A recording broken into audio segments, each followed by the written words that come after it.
He better said that I was doing good.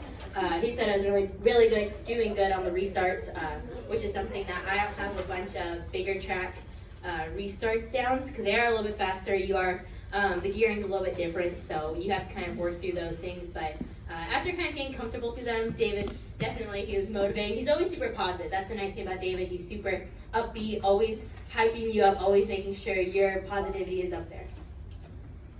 Go to Deb. Hey, Deb Williams, RacingToday.com. Lee mentioned about David Gilliland, but with you now being in the Ford driver development program and all the access you have there, were there any of the Ford Cup drivers or Xfinity truck that gave you some suggestions? I mean, I've been asking a lot of the IMSA teammates, especially Chase and Austin Singer. They've been helping me a lot. I've just been kind of picking their brain on everything. But I think that knowing David's race before in the Cup Series, he has all the knowledge pretty much everyone else has. So it's easier to talk to David. I'm really comfortable around David. So it's easier to get information out of him and have him. And he wants to help. He really wants to help because I'm racing for him. Go to Dustin. Dustin Locke, NBC Sports. Haley, obviously a great finish tonight, but a lot of the tracks you're going to run on moving forward are going to be completely different. So other than feeling good right now, what do you take out, or does the whole notion of feeling good after the first race a big enough thing to move forward with? Yeah, I think having a good first race, not getting any wrecks, not anything that was really negative, it's definitely going to, I feel like, keep the season upbeat. I feel like the first race kind of sets the tone for the season. And having a good first race is definitely going to help keep the ball rolling. It always motivates the guys in the shop to work hard, put all their effort in, and for me to work hard. When you're all on a nice, positive, high level, you kind of just bounce off each other, your work ethic. And so I think it's definitely just going to help the rest of the year. We have any additional questions for Haley? We'll go back to Dustin.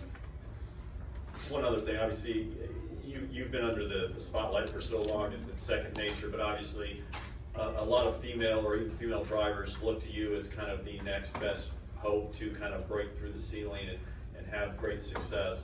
I know you've got other things to worry about, but just the notion of being an 18-year-old and other women looking toward you to kind of be a pioneer in a sense, what does that mean? Yeah, that's always cool having little girls come up to me and say, I want to be a race car driver one day. Those are always things that motivate you even more because you know what you're doing is right and your progression and everything, all the work you're putting in is worth something. And especially going back to the off-road track, off-road races, my old car that I won the championship in, a little girl bought. So always going there like, I don't have to help her, but either way, going to the track, I always go up to her, try and give her some information. I'll even get on the radio with her. Just little things that kind of help the sport, bring the sport to a higher level.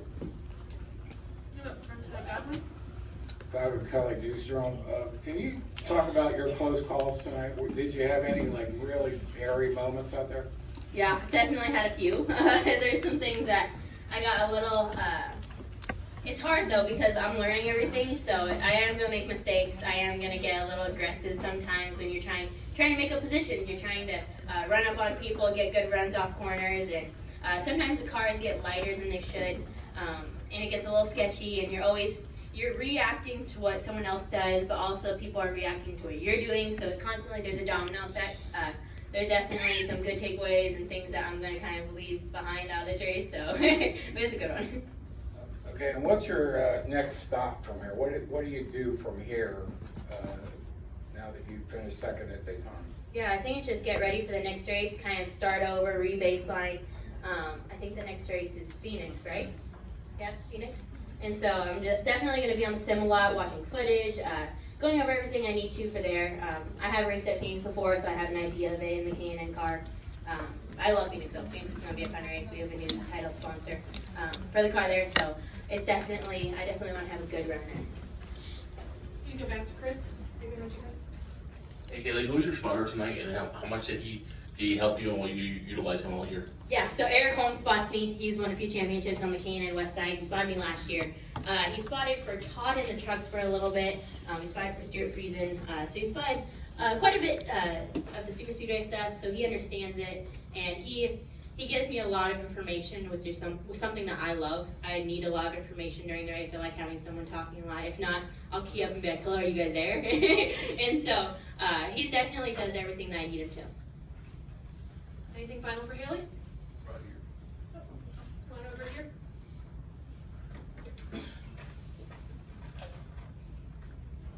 Haley Hill over to WNDB Radio. If Tanner, your teammate, hadn't fallen out there, did you guys maybe have a plan afoot to hook up the draft and try to work your way to the lead? Yeah, for sure. I think that if he would have stayed in the game, or if even Dad was right there behind me, it could have changed some of the results. But definitely where I'm happy with, but it could have diced it up a little bit having a teammate with me.